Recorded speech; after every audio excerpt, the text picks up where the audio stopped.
A year ago, my life had collapsed around me. I'd worked myself into exhaustion. My father died suddenly, and my relationships were in turmoil. Little did I know at the time, out of my greatest despair was to come the greatest gift.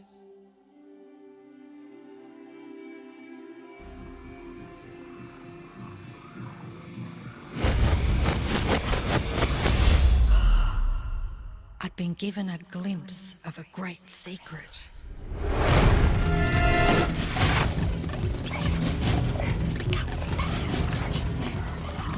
I began tracing the secret back through history.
I couldn't believe all the people who knew this.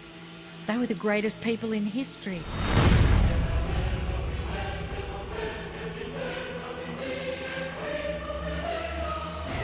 Why doesn't anyone know this? All I wanted to do was share the secret with the world. I began searching for people alive today who know the secret. One by one, they began to emerge.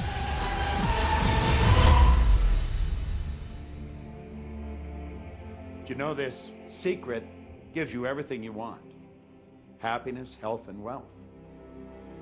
You can have, do, or be anything you want. We can have whatever it is that we choose. I don't care how big it is. What kind of a house do you want to live in? Do you want to be a millionaire? What kind of a business do you want to have? Do you want more success? What do you really want? I've seen many miracles take place in people's lives. Financial miracles, miracles of physical healing, mental healing, healing in relationships. All of this happened because of knowing how to apply the secret. This is the great secret of life.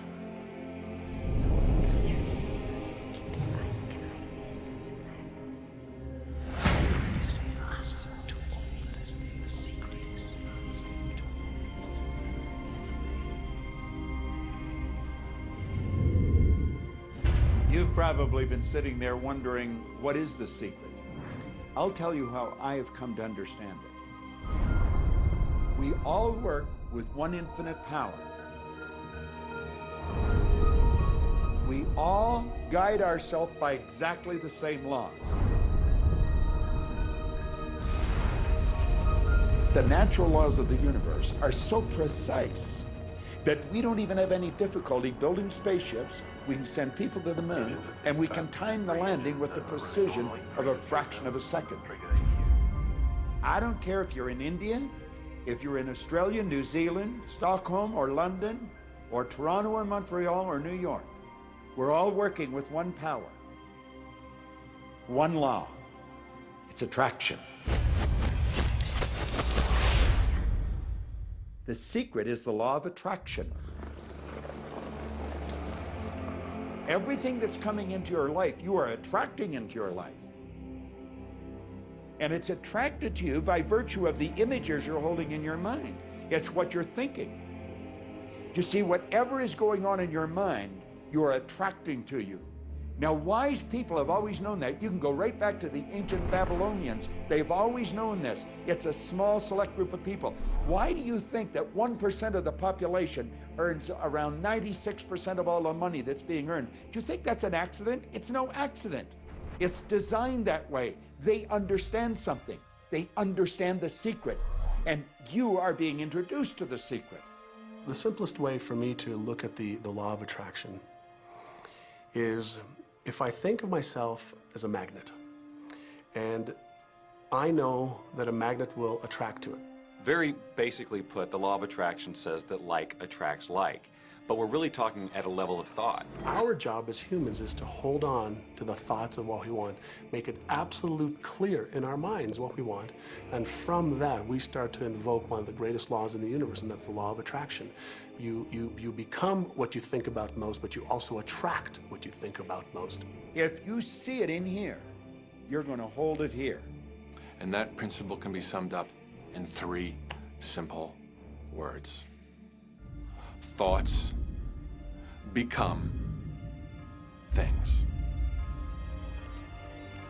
What most people don't understand is a thought has a frequency. Every thought has a frequency. We can measure a thought. And so if you're thinking that thought over and over and over again, or if you're imagining in your mind, okay, having that brand new car, having the money that you need, building that company, finding your soulmate, if you imagine what that looks like, you're emitting that frequency on a consistent basis. Thoughts are sending out that magnetic signal that is drawing the parallel back to you. See yourself living in abundance, and you will attract it. It always works. It works every time with every person. Here's the problem. Most people are thinking about what they don't want, and they're wondering why it shows up over and over and over again. The law of attraction doesn't care whether you perceive something to be good or bad, or whether you don't want it or whether you do want it.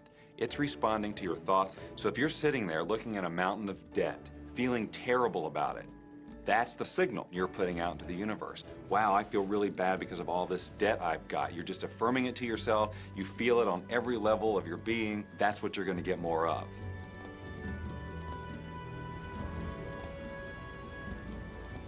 So when you're looking at that thing you want and you're saying yes to it, you're activating a thought. And the law of attraction is responding to that thought and bringing you things that match that.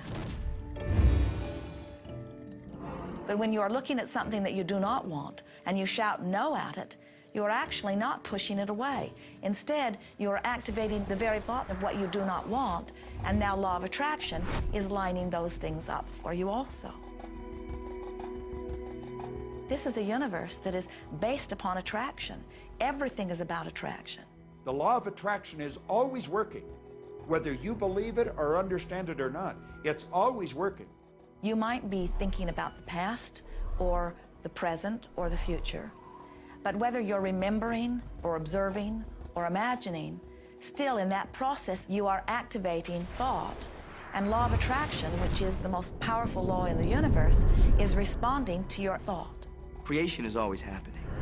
Every time an individual has a thought or a prolonged, chronic way of thinking, they're in the creation process. Something is going to manifest out of those thoughts. Law of attraction says, we'll give you whatever it is you say and focus on. And so if you're complaining about how bad it is, what you're creating is more of how bad it is. Oh, look, I got that.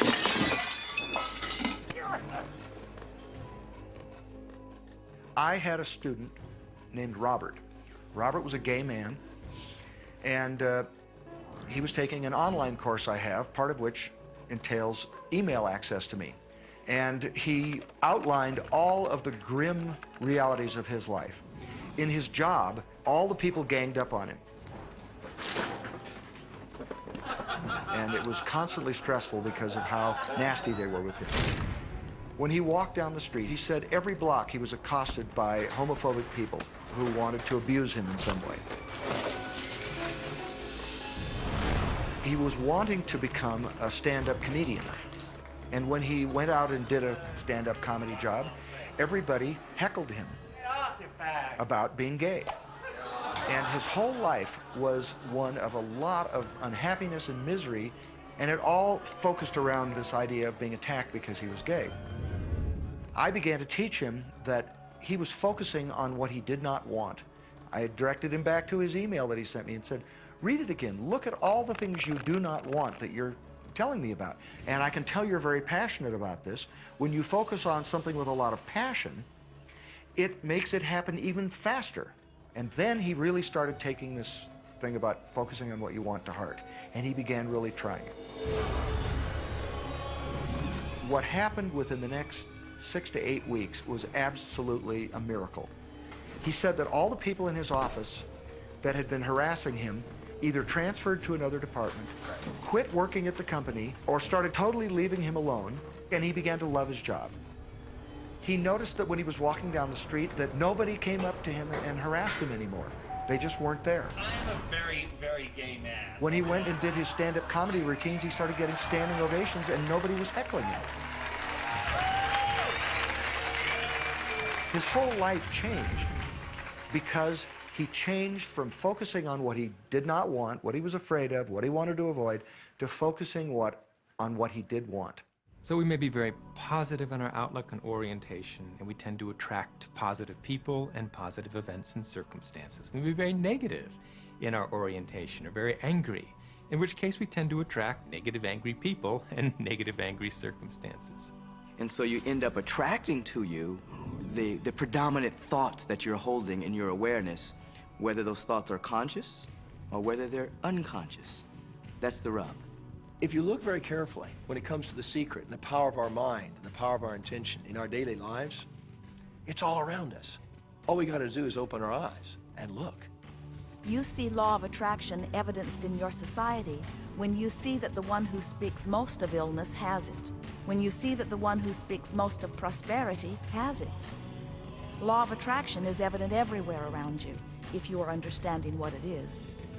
It has to do with you being a magnet, attracting thought, attracting people, attracting events, attracting lifestyle. Indeed, everything that you bring into your experience, you bring because of this powerful law of attraction. I mean, I'm not talking to you from the point of view of just wishful thinking or imaginary craziness. I'm talking to you from a deeper, basic understanding.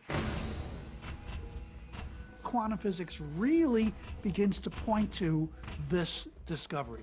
It says that you can't have a universe without mind entering into it, that the mind is actually shaping the very thing that is being perceived. Now, if you don't understand it, doesn't mean you should reject it. You don't understand electricity, probably. First of all, no one even knows what electricity is, and yet you enjoy the benefits of it. Do you know how it works? I don't know how it works, but I do know this, that you can cook a man's dinner with electricity, and you can also cook the man. People oftentimes, when they begin to understand the great secret, become frightened of all of these negative thoughts that they have. Two things they need to be aware of. One, it has been proven now scientifically that an affirmative thought is hundreds of times more powerful than a negative thought. So that eliminates a degree of worry right there. You live in a reality where there is this buffer of time, and truly that serves you. You're really not wanting to be in an environment where your thoughts manifest immediately.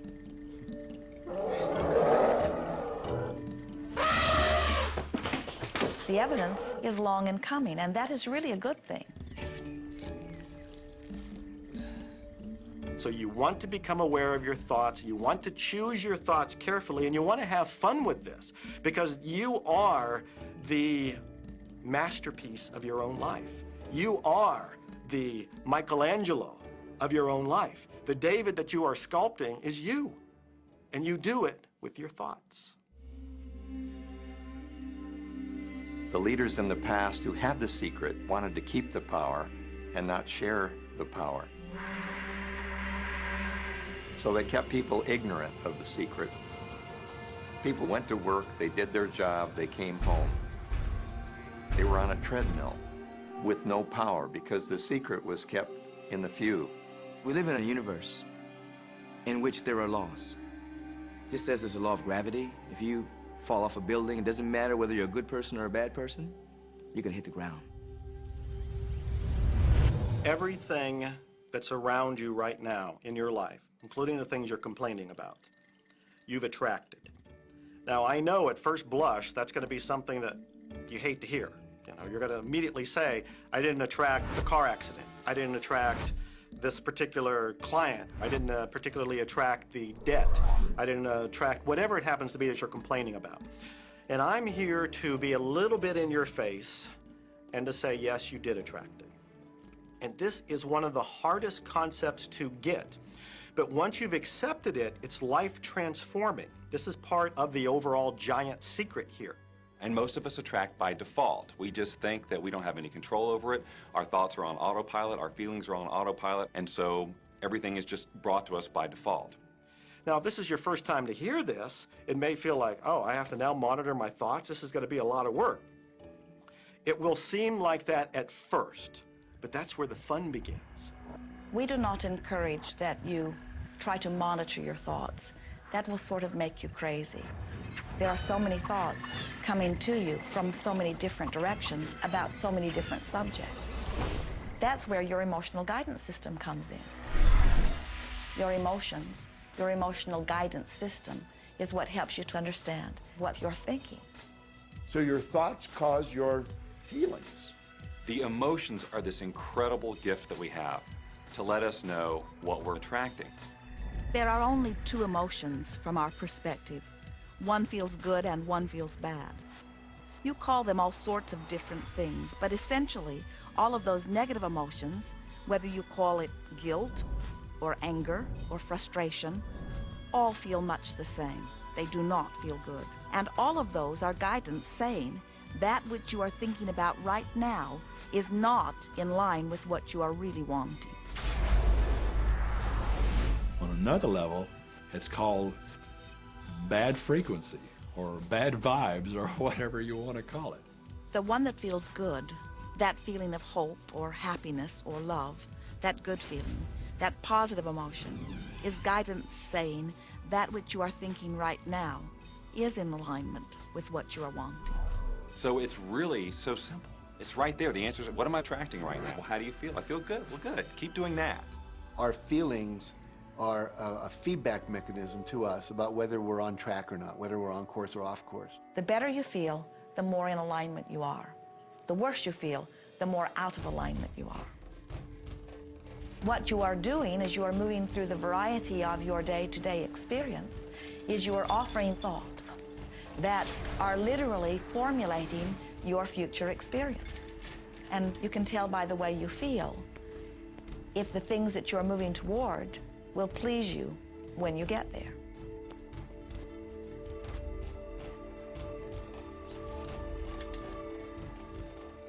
Whatever it is you are feeling is a perfect reflection of what is in the process of becoming. And you're getting exactly what you're feeling about, not so much what you're thinking about. That's why people, if they stub their toe out of bed, they tend to spiral.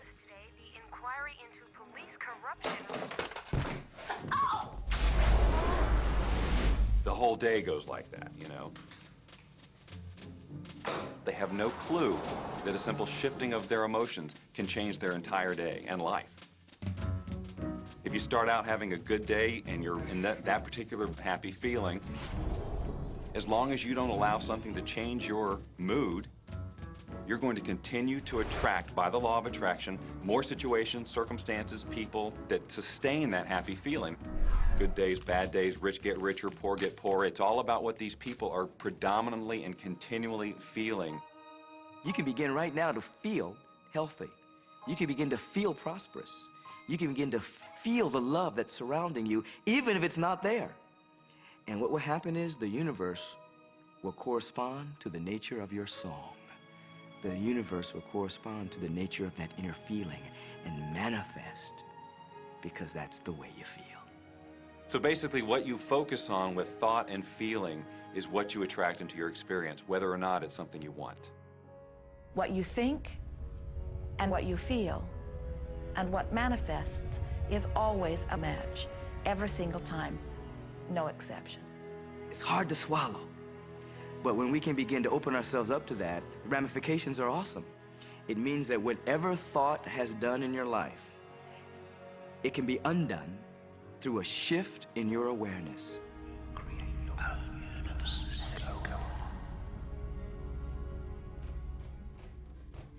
It's really important that you feel good, because this feeling good is what goes out as a signal into the universe and starts to attract more of itself to you.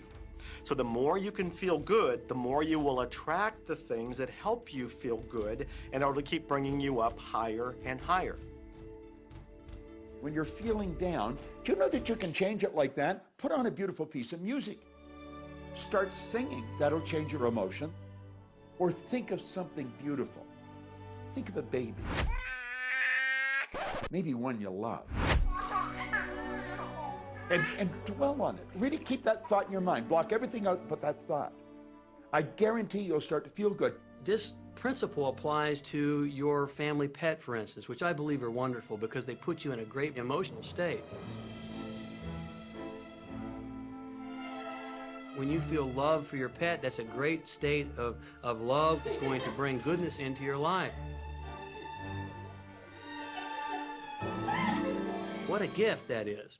And when you begin to get the hang of this, when you begin to guide your thoughts based upon the way they feel, and you begin to notice the correlation between what you're feeling and thinking and what's coming back to you, before you know it, you will know that you are the creator of your own reality. And those who are watching from a distance will stand in amazement at the perfect life you live. Since I learned the secret and started applying it to my life has truly become magical. I think the kind of life that everybody dreams of, and I live on a day-to-day basis. I live in a $4.5 million mansion. I have a wife to die for.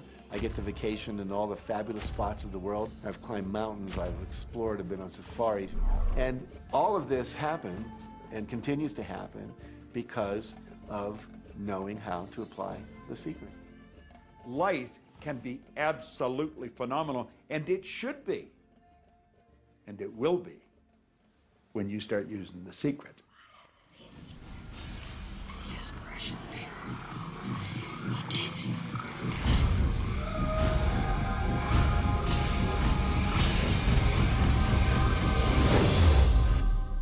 Well, a lot of people ask me what their job is in the creative process and what the job of the universe is. So let's look at that for a moment. Let's use this metaphor. If you think about Aladdin and his lamp, you've probably heard of that one.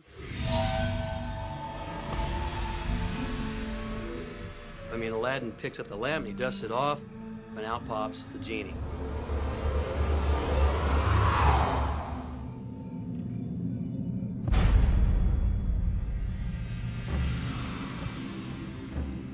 And the genie always says one thing. Your wish is my command. If you trace the story back to its origins, you know, we now think that there's 3 wishes, but if you trace the story back to its origins, there's absolutely no limit whatsoever to the wishes. Think about that one. Now, let's take this metaphor and blow it out and apply it to you in your life. Remember, Aladdin is the one who always asks for what he wants. Then you've got the universe at large, which is this grand genie, and traditions, you know, have called it so many different things. Your holy guardian angel, your higher self. I mean, we could put any label on it, and you choose the one that works best for you. But every tradition has told us there's something bigger than us. And the genie always says one thing. Your wish is my command. So we like to say to you that the creative process is a 3-step process. Step 1 is you must ask for what you want. You do not need to use words to ask. In fact, the universe is not even hearing words from you. The universe is responding completely to your thought.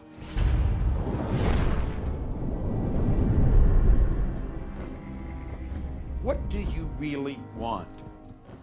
Sit down and write it out on a piece of paper. Write it in the present tense. You might begin by writing, I am so happy and grateful now that, and then explain how you want your life to be in every area. And this is really fun. This is like having the universe as your catalog, and you flip through it and you go, well, I'd like to have this experience, and I'd like to have that product, and I'd like to have a person like that. It is you just placing your order with the universe. It's really that easy. The second step is answer, an answer to what you're asking. And that is not your work in your physical form. The universe will do that step for you. All of the universal forces are responding to the thoughts that you have set into motion. Your wish is my command. And the universe will start to rearrange itself to make it happen for you. Most of us have never allowed ourselves to want what we truly want because we can't see how it's going to manifest. If you do just a little research, it is going to become evident to you that anyone that ever accomplished anything did not know how they were going to do it. They only knew they were going to do it. You don't need to know how it's going to come about. You don't need to know how the universe will rearrange itself. You don't know how, it'll be shown to you. You will attract the way. So then our friends say, something must be going terribly wrong because I know I am asking, so where's my stuff? And we say, you are asking. You are completing step one. You can't help but do that. The universe is answering every time, no exception.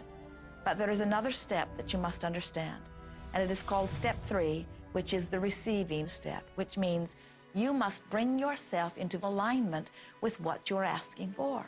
When you're in alignment with what you want, you feel wonderful. That's what enthusiasm is. That's what joy is. That's what appreciation is. That's what that feeling of passion is. But when you are feeling despair or fear or anger, those are strong indicators that you are not right now in alignment with what you're asking for. And so when you begin to realize that the way you feel is everything, and you begin to direct your thoughts based upon how they feel, little by little, you can find the feeling place of it, and now you are one with it, and now it must manifest into your experience.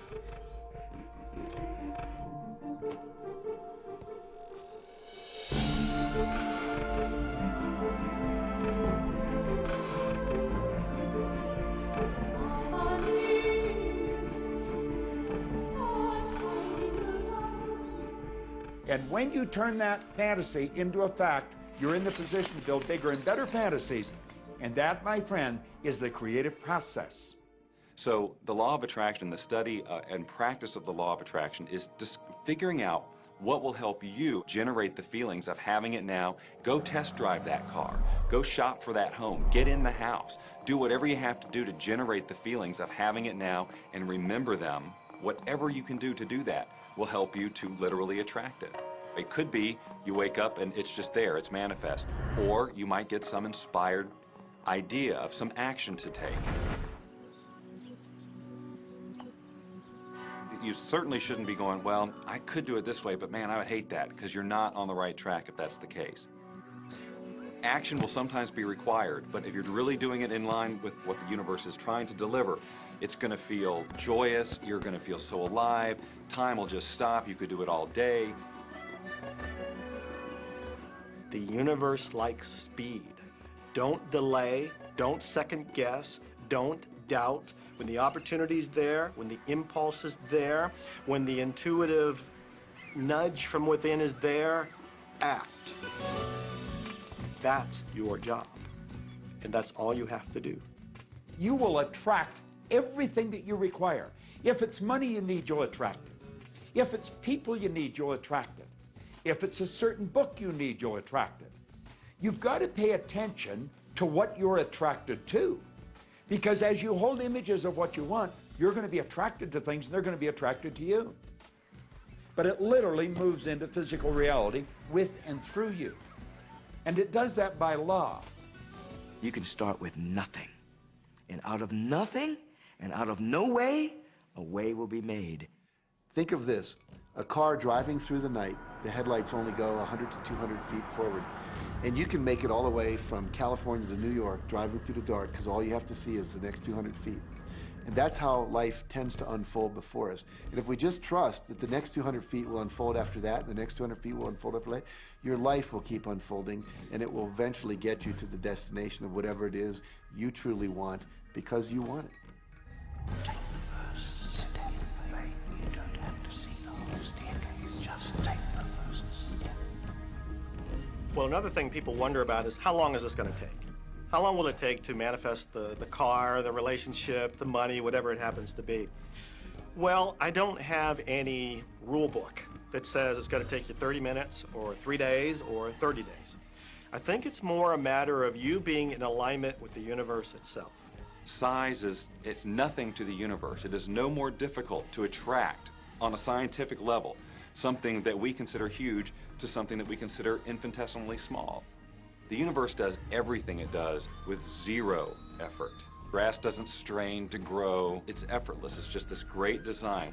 It's all about what's going on up here. It's about what we put in place, saying this is big, it's going to take some time. This is small, oh, I'll give it an hour. You know, those are our rules that we define. There are no rules according to the universe. You provide the feelings of having it now, it will respond. Some people have an easier time with little things, and so we sometimes say, well, start with something small, like a cup of coffee. Make it your intention to attract a cup of coffee today. Hold an image of talking to an old friend that you haven't seen for a long time. Somehow or another, somebody's going to start talking to you about that person. That person's going to phone you, or you'll get a letter from them. People are amazed how that I line up car parks, and I've done this right from when I first understood the secret. I would visualize a car space exactly where I want it, and 95% of the time it would be there for me, and I just pull straight in. 5% of the time I have to wait just a minute or two, and the person would pull out and I'd pull in. So I do that all the time.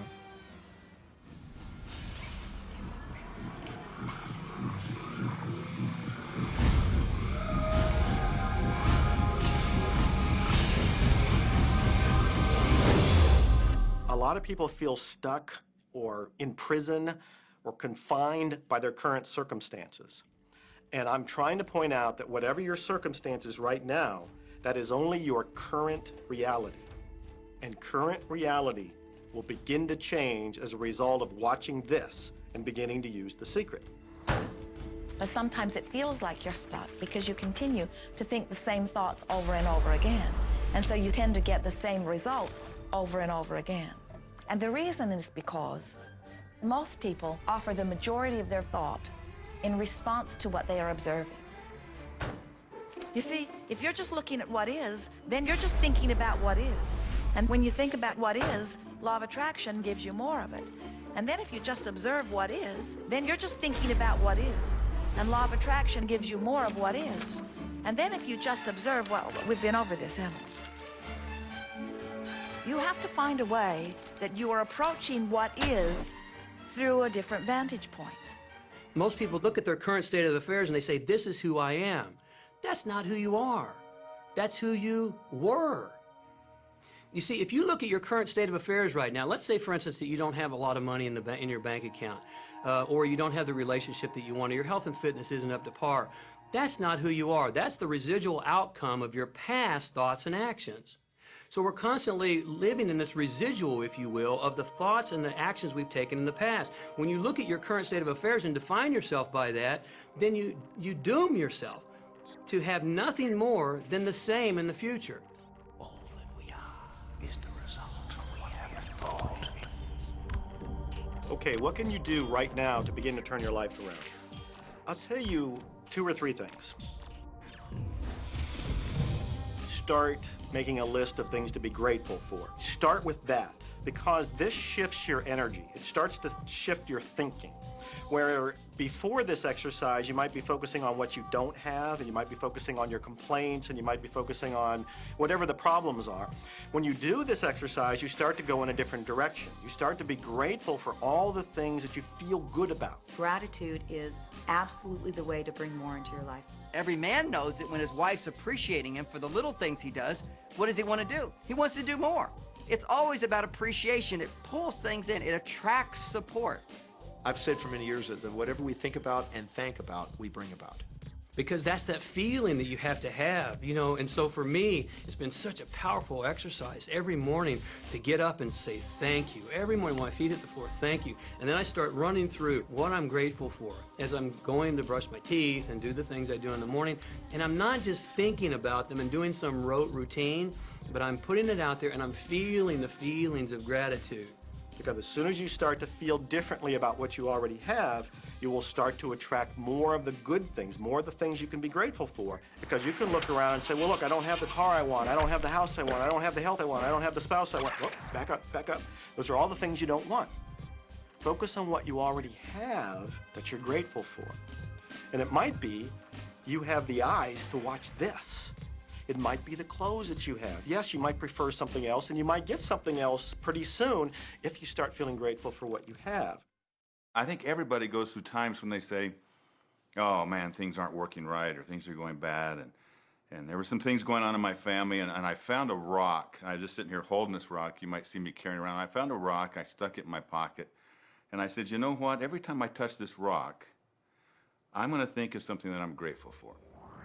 And so every morning when I get up in the morning, I pick it up off the dresser, I put it in my pocket, and I go through the things that I'm grateful for. At night, what do? You empty your pocket, and there it is again. And I've had some different experiences with that. I've had some amazing experiences. I had a guy from South Africa, and he saw me drop it. He said, what is that? Well, what's that? I explained it to him, so he started calling it a gratitude rock. Gratitude rock. 2 weeks later, I got an email from him, from South Africa. And he said, my son is dying from a rare disease. It's a type of hepatitis. He said, would you send me 3 gratitude rocks? Now, they're just rocks I found off the street, you know? So I said, sure. I had to make sure that the rocks were very special. And so I went out to the stream, looked, picked out the right rocks, and sent them off to him. 4 or 5 months later, I get an email from him. That my son's better, he's doing terrific, and he said, but you need to know something. He says, we've sold over 1,000 rocks at $10 a piece as gratitude rocks, and we've raised all this money for charity. Thank you very much. And so it's very important to be in an attitude of gratitude, as I call it. Another thing that I would suggest that you do right now to turn your life around, and this is so huge that I can't find the words to describe just how powerful this can be for you.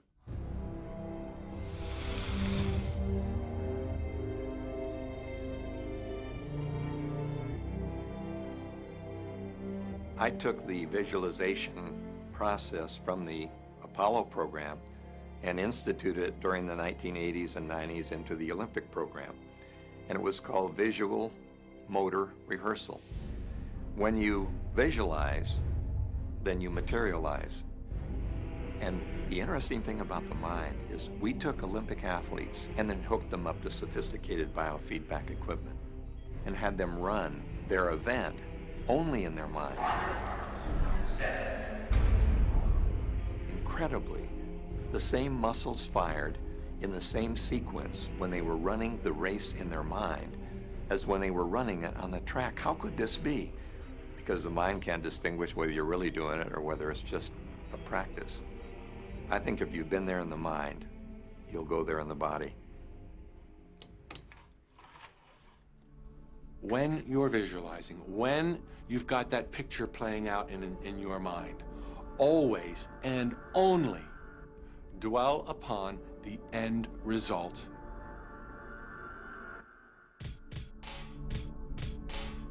Here's an example. Look at the back of your hands right now. Really, look at the back of your hands. The color of your skin, the freckles, the blood vessels, the rings, the fingernails, the fake fingernails. Take in all those details right before you close your eyes. And then see those hands, your fingers, wrapping around the steering wheel of your brand new car.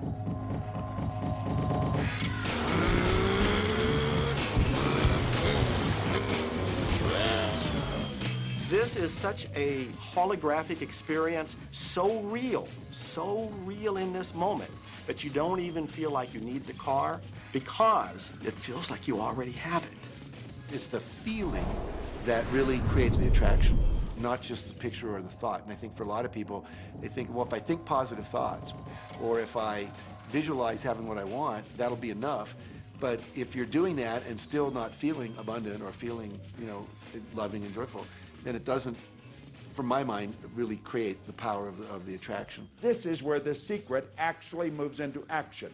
You put yourself in the feeling place of really being in that car, not, oh, I wish I could get that car, or someday I'll have that car, because that's a very definite feeling associated with that. It's not in the now, it's not, you know, it's in the future. If you stay in that feeling, it will always be in the future. Feel the joy, feel the happiness, no matter how silly it seems in that dark and quiet room, and you're going, woohoo! Do it! A lot of people will say, you know, come on, do I have to do that? How bad do you want change?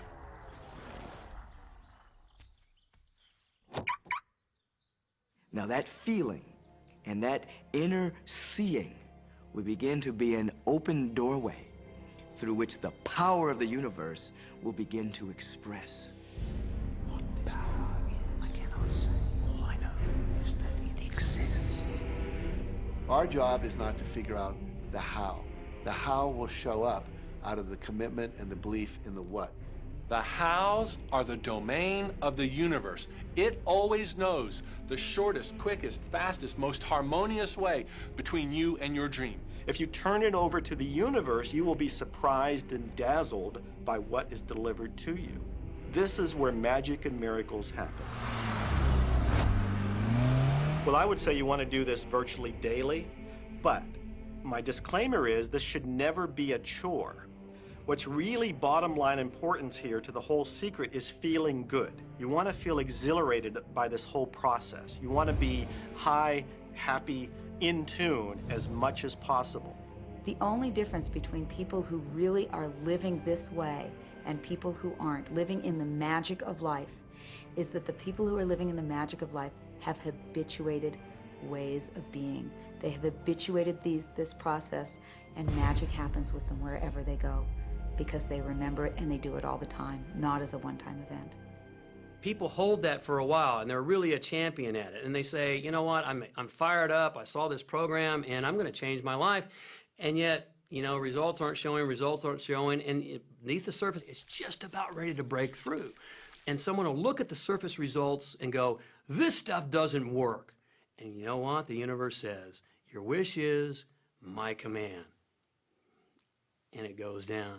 You know, knowing the law of attraction, I wanted to really put it to use and to see if it was, you know, what would happen. And in 1995, I started to create something called a vision board, where I take something that I would want to achieve, or something that I want to attract, like a car or a watch or the soulmate of my dreams, and I'd put a picture of what I wanted up on this board called the vision board. And every day I would sit in my office and I would look up at this board and I would start to visualize. I would really get into the state of having already acquired it. And I was getting ready to move, as we put all the furniture, all the boxes put into storage. And I made 3 different moves over a period of 5 years. And then I ended up in California and bought this house, renovated it for a year, and then had all the stuff brought from my former home 5 years earlier. One morning, about 7:30 in the morning, my son comes into my office, and one of the boxes that was sealed for 5 years was right at the doorstep. And my son, Keenan, was sitting on the box, banging away at the box, and I said, sweetheart, will you please stop? I mean, I'm doing some work here. And he says, what's in the boxes, Daddy? and I said, well, honey, those are my vision boards. What's a vision board? I said, well, it's where I put all my goals up. I cut them out and I put all my goals up as something that I want to achieve in my life. And of course, at 5.5 years old, he didn't understand it. So I said, sweetie, let me just show you, because that'll be the easiest way to do it. And so I cut the box open. And when I pulled up the vision boards, there was a picture on there of a home that I was visualizing 5 years earlier. And what was shocking to me was we were living in that house, not a house like it. I had bought my dream home, renovated it, and didn't even know it. But I looked at that house, I started to cry because I was just blown away. Why are you crying? Honey, I finally understand how the law of attraction works. I finally understand the power of visualization. I finally understand everything that I've read, everything that I've worked with my whole life, the way I've built companies. It worked for my home as well. And I bought our dream home and didn't even know it.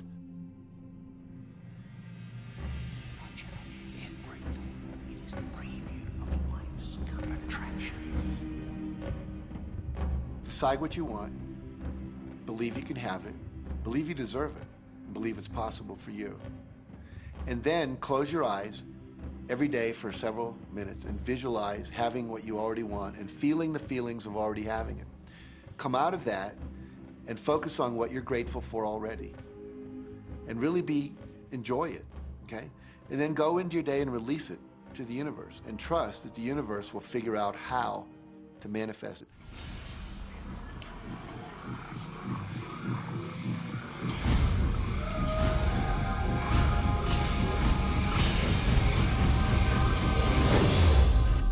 No, The Secret was definitely a real transformation for me because I grew up in a family where my dad was very negative, thought that rich people were people that had ripped everyone off, thought that anyone who had money, you know, must have deceived somebody.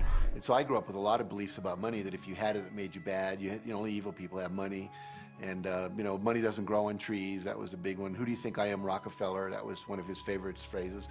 So I grew up truly believing that life was difficult, that it was hard, you had to struggle. And it was only when I met W. Clement Stone that I literally began to shift my life.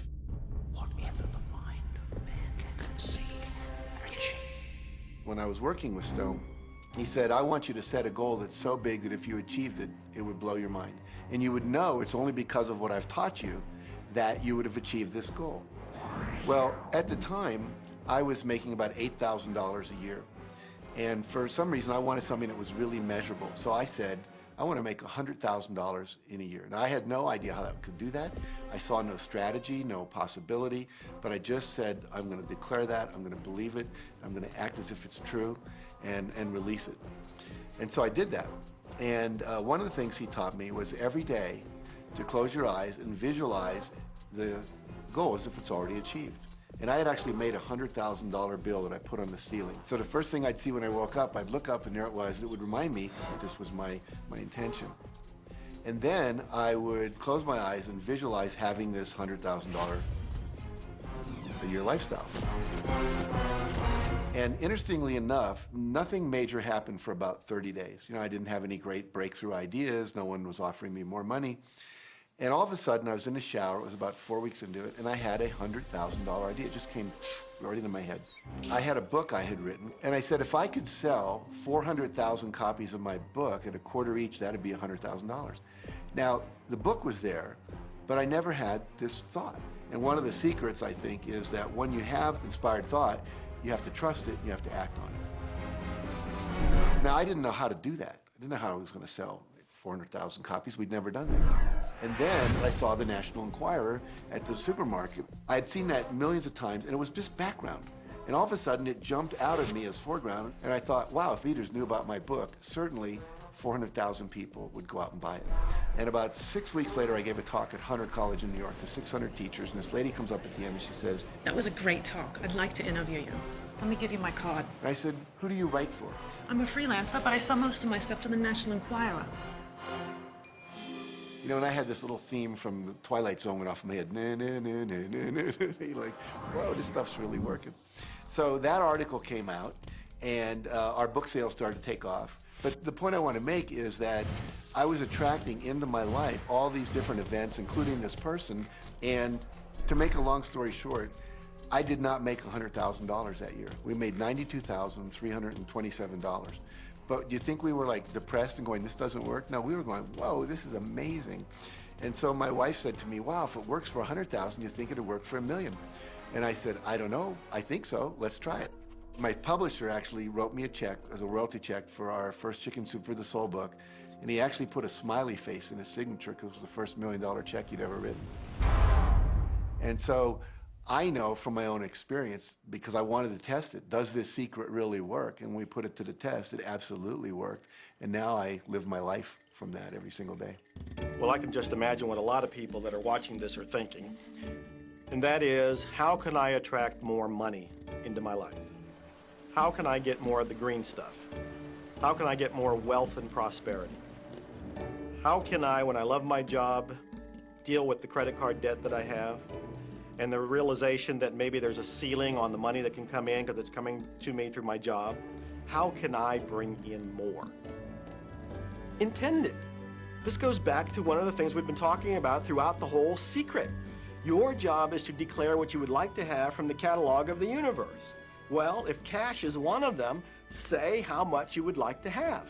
I would like to have $25,000 unexpected income within the next 30 days. or whatever it happens to be. It should be believable for you. Most people have a goal of getting out of debt. That'll keep you in debt forever. Whatever you're thinking about, you will attract. You'll say, but it's get out of debt. I don't care if it's get out or get in. If you're thinking debt, you're attracting debt. Set up an automatic debt repayment program and then start to focus on prosperity. So many times people say to me, well, I'd like to double my income in the next year. But then you look at their actions and they're not doing the things that are going to make that happen. And they'll turn right around and go, well, I can't afford that. Okay, guess what? Your wish is my command. As you are fussing about not having enough money, as you are talking to your friend about not having enough money, as you are feeling unhappy about not having enough money, you are actually activating within yourself or continuing the activation of a thought that is very different from the desire that you have launched. What it just comes down to is you just can't want more money and focus upon not enough. When I first understood the secret, I was getting bills. Every day I'd get a bunch of bills in the mail. And I thought, how do I turn this around? The law of attraction states that what you focus on, you will get. So I got a bank statement. I whited out the total and I put a new total in there. I put exactly how much I wanted to see in the bank. So I thought, what if I just visualize checks coming in the mail? So I just visualize a bunch of checks coming in the mail. Within just 1 month, things started to change. And it is amazing. Today, I just get checks in the mail. I get a few bills, but I get more checks than bills. I grew up on you have to work hard for money, you have to work hard for money. And so I replaced that with money comes easily and frequently. Now, in the beginning, it feels like a lie, right? There was a part of your brain that will say, oh, you liar, it's hard. So you have to know it's this little tennis match that will go on for a while. When it comes to creating wealth, wealth is a mindset. It's all about how you think. I'd say 80% of my coaching that I do one-on-one with folks is about their psychology and the way they think. And I know when people are listening, they say, oh, well, you can do it, I can't. Every person has the capability to change the way they're in a relationship and conversation with money. I find so many people who maybe make a tremendous amount of money, but their relationships stink. That's a technical term, by the way. And that's not wealth. It really isn't. You can go after the money and you might get rich, but it doesn't guarantee you'll be wealthy. I'm not suggesting that money isn't a part of wealth. It absolutely is. But it's only a part. And then I meet a lot of people who are quote-unquote spiritual, but they're sick and broke all the time. That's not wealth either. Life is meant to be abundant in all areas. Many people in Western culture are striving for success. They want to have the home, they want their business to work, they want all of these things. But what I found in my research is that having those things certainly doesn't guarantee what we really want, which is happiness. And that's when all those outer things come. They don't come from going after them first to get happiness. It's backwards. You go for the sense of inner joy, of inner peace, of inner vision first, and then all the other things from the outside appear.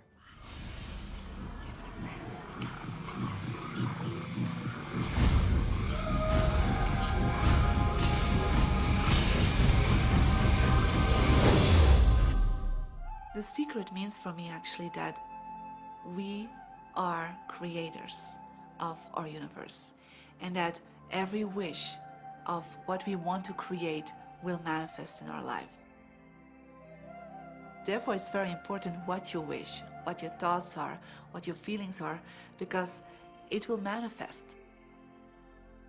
Now, one day I went into somebody's home, and he was an art director of a very famous film producer. And in every corner, he had this beautiful image of a woman, a naked woman dressed with a fabric, kind of doing this, kind of saying, oh, I don't look at you, I don't see you, And I said, I think you have trouble in your romance. Are you a clairvoyant or something? No, but look, 7 places you have exactly that woman. But I love that kind of painting. I painted it myself. That's even worse, I said, because you put all your creation and your creativity in it. Now, he's this gorgeous-looking man.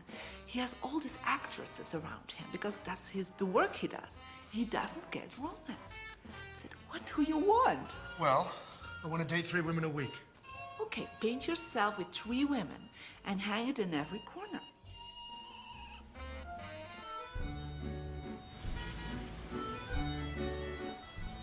6 months later, I see him in Europe and said, how is your love life? Great. They just call me. They all want to date me. Because that's your wish. Now I have like 3 dates a week. They're fighting over me. Good on you. But I really want to stabilize a little bit. I want marriage, and I want romance. Well, paint it, okay? So he painted a beautiful romantic relationship.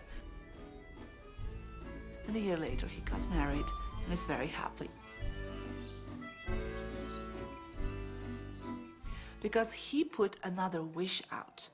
But he wished it in himself for years, but it did not happen. Because his wish could not manifest because the outer level of himself, his house, was just contradicting himself all the time. So if you know this knowledge, you should start playing with it. Inside relationships, it's important to first understand who's coming into the relationship. And I don't mean about your partner, I mean about you. How can you ever expect anyone else to enjoy your company if you don't enjoy your own company? And so, again, the law of attraction, or the secret, is about bringing that into your life, and you've got to get really, really clear. Here's the question I would ask you to consider. Do you treat yourself the way that you want other people to treat you? You become the solution for you. Don't like, now you owe me and you need to give me more. Instead, give more to yourself. Take time off to give to yourself, in a sense, to fill yourself up to fullness, to where now you can overflow in giving. I got into many relationships expecting my partner to show me my beauty. I needed to see him showing me my beauty because I didn't feel beautiful. Because when I was growing up, my sheroes were Charlie's Angels, the Bionic Woman, Wonder Woman. And though they were wonderful women, none of them looked like me. It wasn't until I stopped and I fell in love with Lisa, full lips, round hips, mocha skin, afro, that the rest of the world began to fall in love with Lisa. There's something so magnificent about you. I have been studying me for 44 years. I want to kiss myself. Because you're going to get to love yourself. I'm not talking about conceit.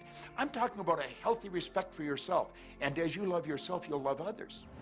Sometimes people will say, those people at work are so negative, or the man I live with is so angry, or my children are so worrisome to me. And we say, you must orient yourself to the best part of those people who surround you.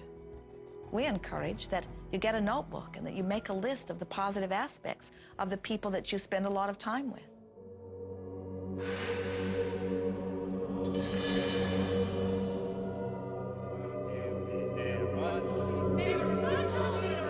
There could be someone that you have a terrible experience with, a terrible relationship with. And in the privacy of your own mind, and with quite a bit of work, we will admit, as you focus upon things that you like most, those people will become that mostly to you.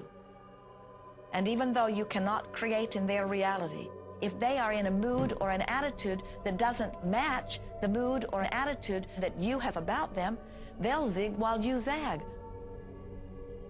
Law of attraction will not put you in the same space together. Your frequencies don't match up. If you knew your potential to feel good, you would ask no one to be different so that you can feel good. You would free yourself of all of that cumbersome impossibility of needing to control the world or control your mate or control your child. You are the only one who creates your reality. For no one else can think for you. No one else can do it. It is only you. Every bit of it you.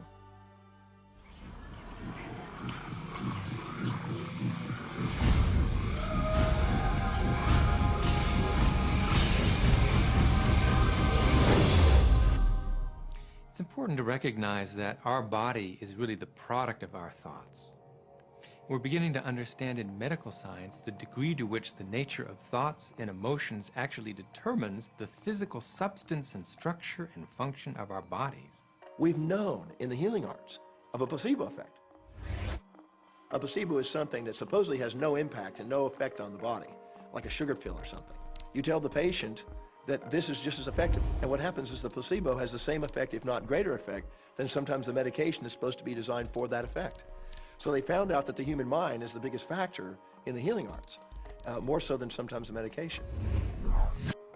If somebody is in a situation where they're sick and they have an alternative to try to explore what is in their mind creating it versus using medicine, if it's an acute situation that could bring death to them, then obviously the medicine is a wise thing to do while they explore what the mind is about. So you don't want to negate medicine. Every form of healing has a place. There is only a stream of well-being that flows, you know. It is a stream of pure positive energy. And the universe, all that we know, is abundant with only that. This is a world that is based upon well-being, and well-being dramatically abounds. And when you are allowing that stream to flow in its fullness, you feel very, very good. And when you are pinching it off a bit, you feel not so good. There is only a stream of goodness or well-being which you are allowing or not. And your magnificent emotions are telling you what the mix is, how you're doing in your allowing or your resisting of this connection. You know people who have had terminal disease.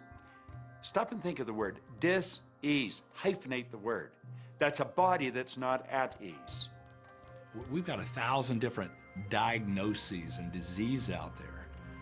They're just the weak link. They're all the result of one thing, stress. And you put enough stress on the chain, you put enough stress on the system, and one of the links breaks. Our physiology creates disease to give us feedback, to let us know we have an imbalanced perspective and we're not loving and we're not grateful. So the body's signs and symptoms are not something terrible.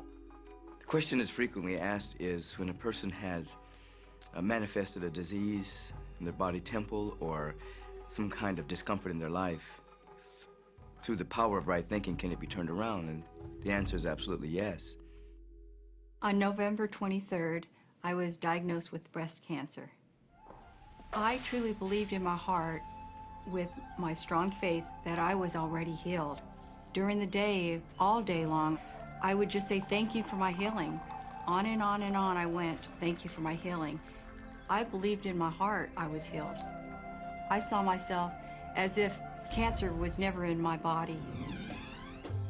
One of the things I did to heal myself was to watch very funny movies. That's all we would do is just laugh, laugh, laugh.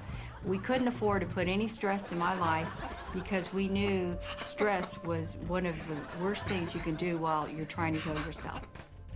From the time I was diagnosed, which was November 23rd, to the time I was healed totally was approximately 3 months. And that's without radiation and chemotherapy.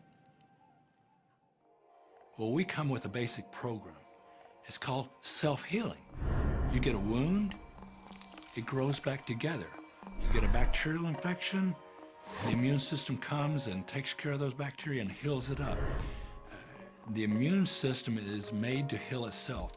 Dis-ease cannot live in a body that's in a healthy emotional state. Your body is casting off millions of cells every second, and it's creating millions of new cells. In fact, literally, parts of our body are replaced every day. Other parts take a few months, other parts a couple of years. But within a few years, we have a brand new physical body. If you have a disease and you're focusing on it and you're talking to people about it, you're going to create more disease cells. See yourself living in a perfectly healthy body. Let the doctor look after the disease. Can you feel the difference between having painful arthritis in your hips and feeling fearful about it, or having painful arthritis in your hips and feeling hopeful about it? The difference between fearful and hopeful is the difference between recovery or not. Happier thoughts lead to essentially a happier biochemistry, a happier, healthier body. Negative thoughts, stress, has been shown to seriously degrade the body and the functioning of the brain, because it's our thoughts and emotions that are continuously reassembling, reorganizing, recreating our body. Remove physiological stress from the body, and the body does what it was designed to do. It heals itself. I've seen kidneys regenerated. I've seen cancer dissolved. I've seen eyesight improve and come back. I always say that incurable means curable from within. You can change your life and you can heal yourself.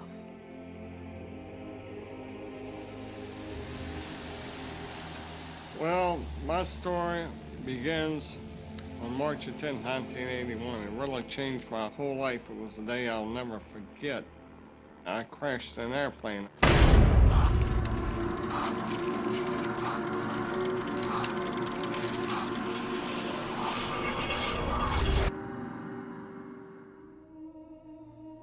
I ended up in the hospital completely paralyzed. My spinal cord was crushed. I broke the first and second cervical vertebrae. My swallowing reflex was destroyed. I couldn't eat or drink. My diaphragm was destroyed. I couldn't breathe. All I could do was blink my eyes. The doctor, of course, said all my life I'd be a vegetable. All I'd do is blink my eyes the rest of my life. That's the picture they saw of me, but it didn't matter what they thought. The main thing was what I thought.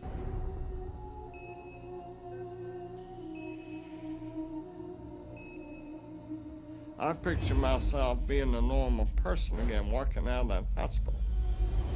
The only thing I had to work with in the hospital was my mind. As long as you have your mind, you can put things back together again. I was hooked to a respirator, and they said I'd never breathe on my own again because my diaphragm was destroyed. But this little voice kept saying to me, breathe deep, breathe deep.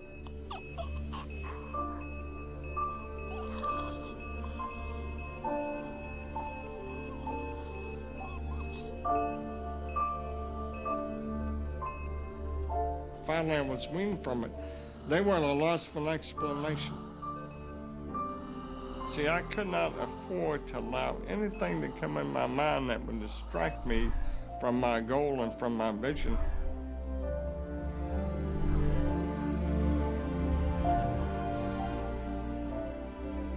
Well, I set a goal to walk out of the hospital on Christmas. That was my goal.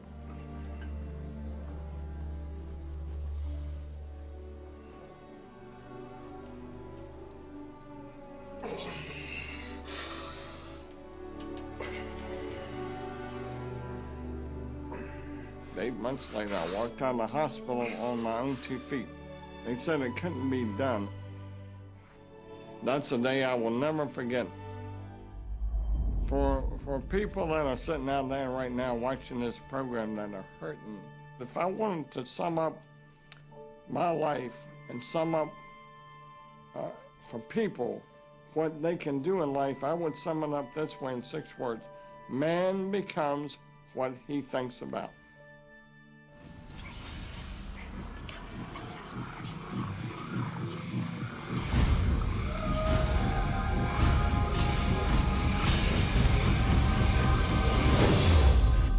We notice that there are so many people who are living life in a very conditional way. They look out and they see things that are wonderful and they say, yes, we want more of those. We would vote for that. We would support that with our time and energy and money.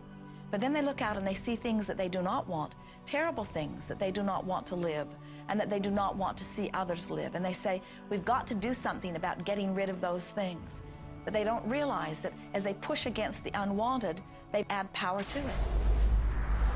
In this world, there is a war against poverty and a war against cancer and a war against teenage pregnancy and a war against terrorism and a war against violence and a war against terrorism. Did we mention that there's a war against terrorism? And all of this pushing against is only adding to, because you can't say no and make it go away. When you shout no, law of attraction is lining that up.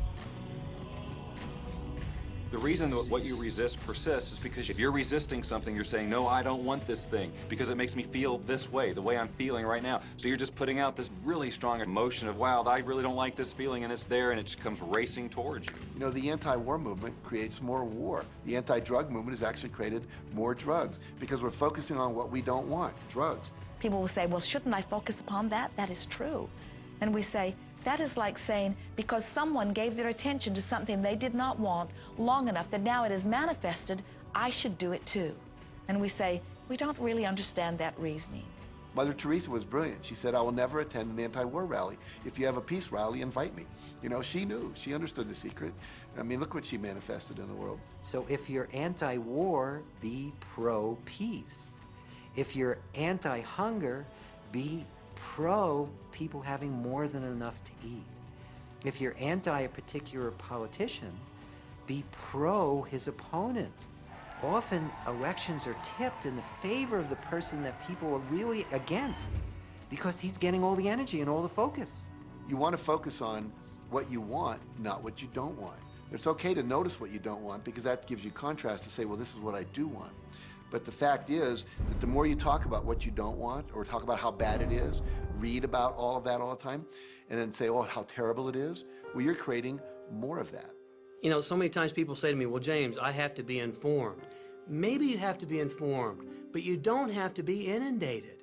Learn to become still and to take your attention away from what you don't want and all the emotional charge around it and place the attention on what you wish to experience. I always say when the voice and the vision on the inside become more profound and more clear and loud than the opinions on the outside, you've mastered your life. You are not here to try to get the world to be just as you want it to be. You are here to create the world around you that you choose, while you allow the world as others choose it to be, to exist also.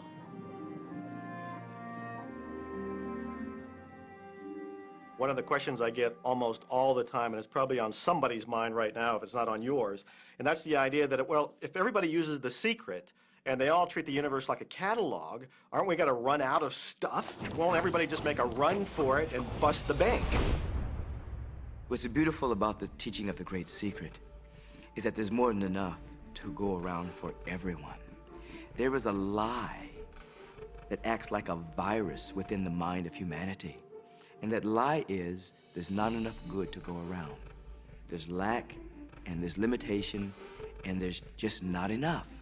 That lie has people living in fear, greed, stinginess, and those thoughts of fear, greed, stinginess, and lack become their experience. So the world has taken a nightmare pill.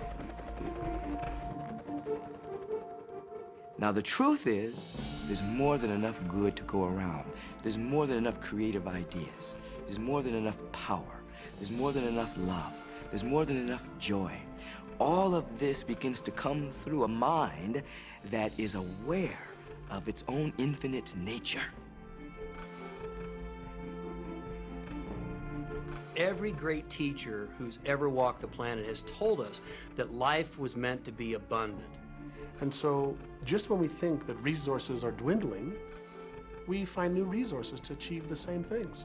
And so even though we say we have lack, it's because we don't open up our vision and see all of what's around us. You know, when everybody starts to live from their heart and go for what they want, they don't go for the same things.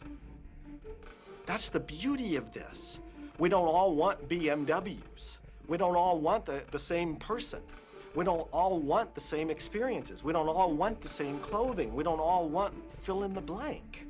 There's enough for everyone. If you believe it, if you can see it, if you act from it, it will show up for you. That's the truth. So let the variety of your reality thrill you as you get to choose from among it those things that you're wanting. And when you see something that you want in your experience, think about it. Find the feeling place of it. Get inside of it. Talk about it and write it down. Write a script about it. Make it your reality by becoming a match to it. And when you see those things that you're not wanting in your experience, do not talk about them. Don't write about them. Don't join groups that worry about them. Don't push against them. Do your best to ignore them. Remove your attention from the things that you do not want, while you give your undivided attention to the things that you do want. Most of the leaders in the past missed the great part of the secret, which is empowering and sharing with others. This is the best time to have ever been alive in history. It's the first time we've ever had the power to gain knowledge at our fingertips.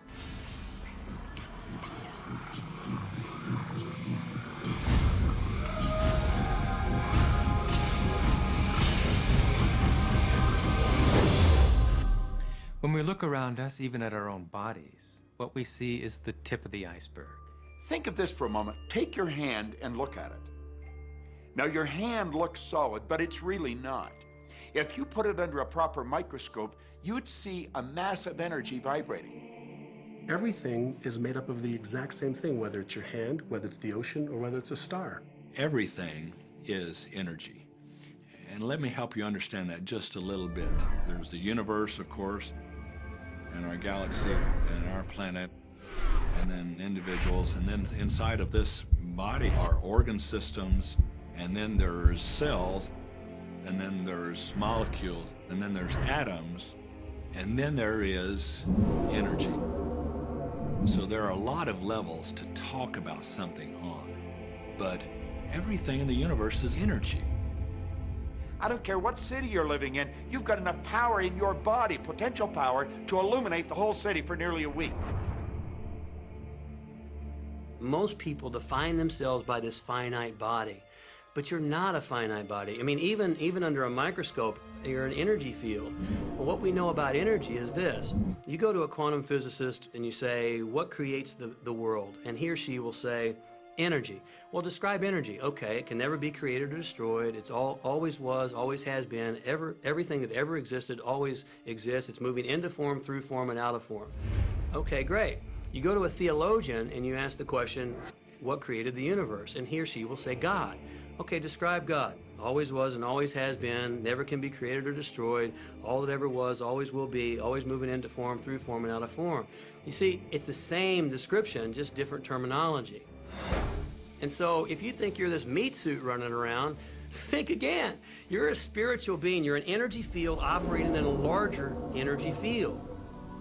We're all connected. We just don't see it. There isn't an out there and an in here. Everything in the universe is connected. It's just one energy field. You are extensions of source energy, and you are here in these magnificent bodies, but your bodies have distracted you, for the most part, from who you really are. You are source energy. You are eternal beings. You are God force. You are that which you call God. Scripturally, we could say that we are the image and the likeness of God. We could say we are another way that the universe is becoming conscious of itself. We could say that we are the infinite field of unfolding possibility. All of that would be true. Every great tradition has told you that you were created in the image and the likeness of the creative source. That means that you have God potential and power to create your world, and you are. You are. And maybe you've created things to this point that are wonderful and worthy of you, and maybe you haven't. The question I'd ask you to consider is, do the results you have in your life, are they what you really want? And are they worthy of you? If they're not worthy of you, then when would now be the right time to change those? Because you have the power to do that.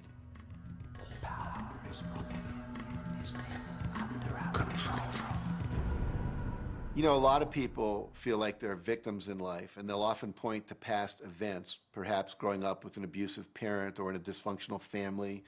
And I would add as a parenthesis here that most psychologists believe that about 85% of families are dysfunctional. So it's like all of a sudden you're not so unique. My parents were alcoholics, my dad abused me, my mother divorced him when I was 6. From the age of 13 to 18, I was involved in street gangs. I had a severe motorcycle accident. I was homeless at one point in Dallas. I lived in poverty for 15 years in Houston. When I was a child, I had learning difficulties, and I was considered learning disabled, and I was told I would never read, write, or communicate, never amount to anything, not go very far in life. I mean, that's almost everybody's story in some form or not. So that's just called so what. The real what is, what are you going to do now? What do you choose now? Because you can either keep focusing on that or you can focus on what you want. And when people start focusing on what they want, what they don't want falls away. And that part expands and the other part disappears. We are wanting you to come to the place where you're beginning to offer your thought deliberately, where you're guiding your thoughts on purpose, where you are the creator of your own experience because you are the manager of your own thoughts. The beautiful thing about the law of attraction is that you can begin where you are, and you can begin to think, real thinking, and you can begin to generate within yourself a feeling tone of harmony and happiness. The law will begin to respond to that. So now you start to have different beliefs, like there is more than enough in the universe, or you have the belief that everything goes right for me. Or you have the belief that I'm not getting older, I'm getting younger. We can create it the way we want it by using the law of attraction. And you can break yourself free from your hereditary patterns, cultural codes, social beliefs, and prove once and for all that the power within you is greater than the power that's in the world.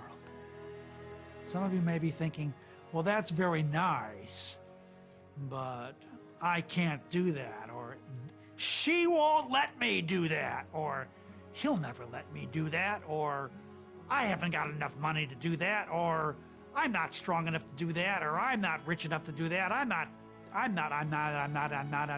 Every single I'm not is a creation. Whether you can or you can't, you are right.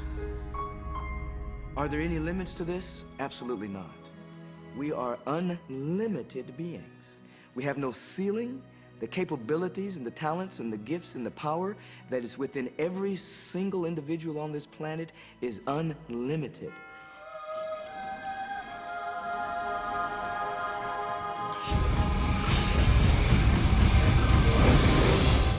There is no blackboard in the sky on which God has written your purpose, your mission in life. There's no blackboard in the sky that says, Neil Donald Walsh, a handsome guy who lived in the first part of the 21st century, who, colon, then there's a blank, you know, and all I have to do to really understand what I'm doing here, why I'm here, is to find that blackboard and find out what God really has in mind for me. But the blackboard doesn't exist. So your purpose is what you say it is. Your mission is the mission you give yourself. Your life will be what you create it as, and no one will stand in judgment of it now or ever. It took a lot of years for me to get this, because I grew up very much with this idea that, you know, there was something I was supposed to do, and if I wasn't doing it, I was like, God wouldn't be happy with me, you know? When I really got that my primary aim was to feel and experience joy, then I began to do only those things which brought me joy. We have a saying, you know, if it ain't fun, don't do it, you know? Joy, love, freedom, happiness, laughter. That's what it is. And if you've just experienced joy sitting there and meditating for an hour, by golly, do that. If you experience joy eating a salami sandwich, then do that. When I pet my cat, I'm in a state of joy. When I walk in nature, I'm in a state of joy. So I want to constantly put myself in that state. And when I do that, then all I have to do is have the intention of what I want, and what I want manifest. So inner happiness actually is the fuel of success. Anything that makes you feel good is always going to be drawing in more. You are listening to this right now. It's you that drew this into your life. It's your choice whether you want to take it and utilize it. If it feels good, if it doesn't feel good, then you know, let it go. Find something that feels good, that resonates with your heart.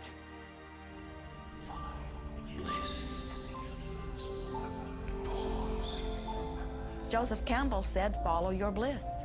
We think those are the best words we have ever heard spoken from a human tongue. And if one could follow one's bliss, you would follow the trail to abundance and well-being on all subjects. Enjoy life with us, because life is phenomenal. It's a magnificent trip. You will live in a different reality, a different life, and people will look at you and say, "What do you do different than me?" Well, the only thing that is different is that you work with the secret. And then you can do and have and be things that people would say that's impossible for you to do and have and be. We're really now moving into a new era.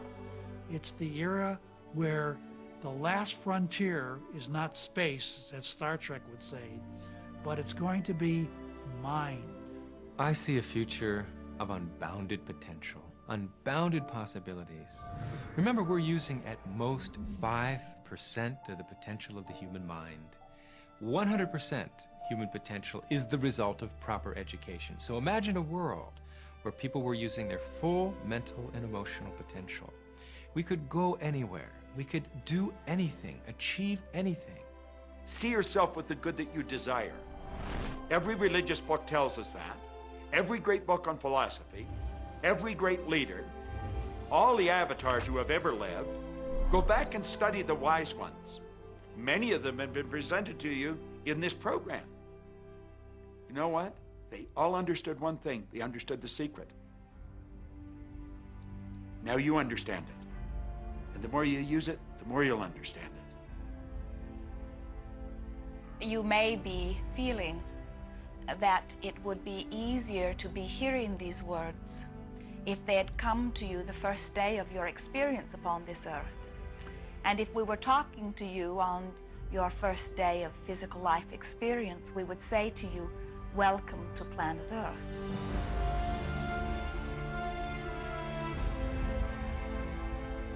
There is nothing that you cannot be or do or have.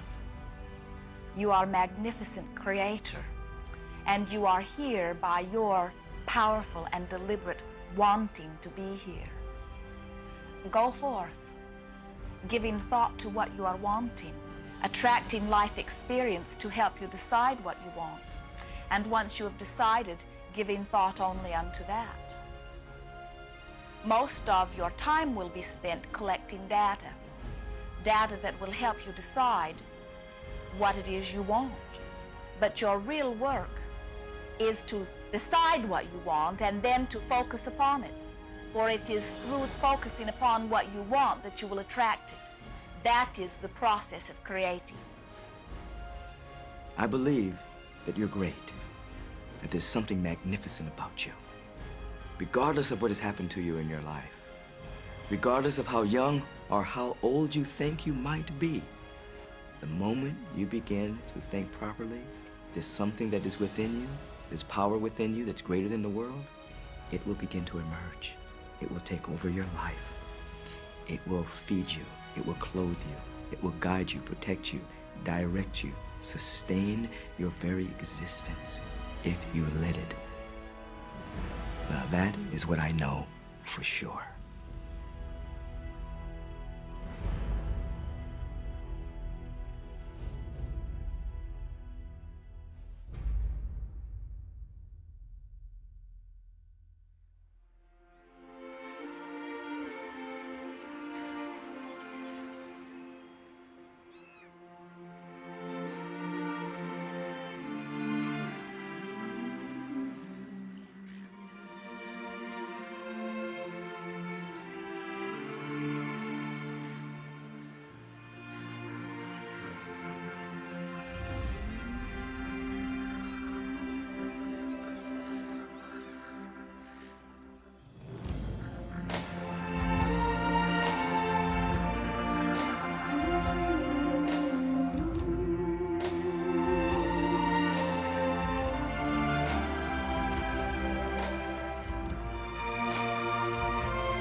About this. Have fun with it. There is nothing you are supposed to do, only that which you want to do.